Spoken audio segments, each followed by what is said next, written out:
I'm Mike Hart. Here's a look at what we're following on this Thursday. Kern County serving breakfast to veterans on two coasts this morning as Honor Flight begins its final day in Washington, D.C.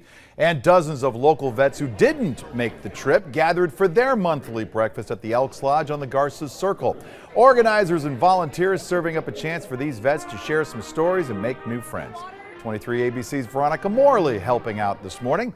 California Resources Corporation also presenting Honor Flight with a check for $15,000 that will be used to send more veterans back to Washington, D.C. in the future. We have new details now in a fatal shooting overnight in Northeast Bakersfield. The Sheriff's Department has released the names of two suspects in this case. Homicide investigators say they were able to identify and arrest two suspects, 20-year-old Joseph Barker and 25-year-old Erica Gonzalez, found in the 1700 block of Oregon Street, and were both taken into custody.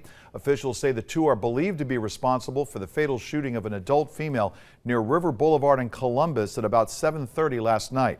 The victim had a gunshot wound to her upper body and passed away at the hospital. If you know anything about this case, you're asked to call KCSO at 861-3110. And a number of men and women will be graduating from the Kern County Fire Department today. Recruits began their training at the end of January. Each have been instructed and trained in every discipline that's needed to be successful in fire service.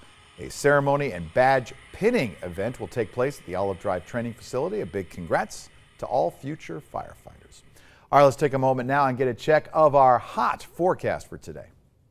Good morning. Get ready for one more day of heat. We are still in those 90s, just like yesterday, hitting a high of around 93. The good news is it is short-lived. We're slowly cooling off tomorrow going into the weekend. So 80s Friday and Saturday. For Mother's Day on Sunday, our temperatures are much more comfortable in those lower 70s. So great day to have an outdoor brunch to celebrate our moms. Heading into next week, cooling off even a bit more, upper 60s Monday, Tuesday. So that's quite the difference compared to today's 90s.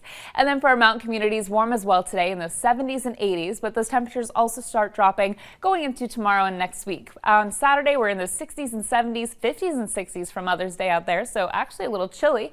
And then heading into next week, we're generally staying in those 50s and 60s. Heading into Wednesday, those temperatures go up a little bit. 10% chance of rain Monday, Tuesday, not expecting much though. And that's a look at what's happening right now. Don't forget, for breaking news, weather, and traffic, anytime you need it, anywhere on the go, make sure you download our free mobile and tablet apps.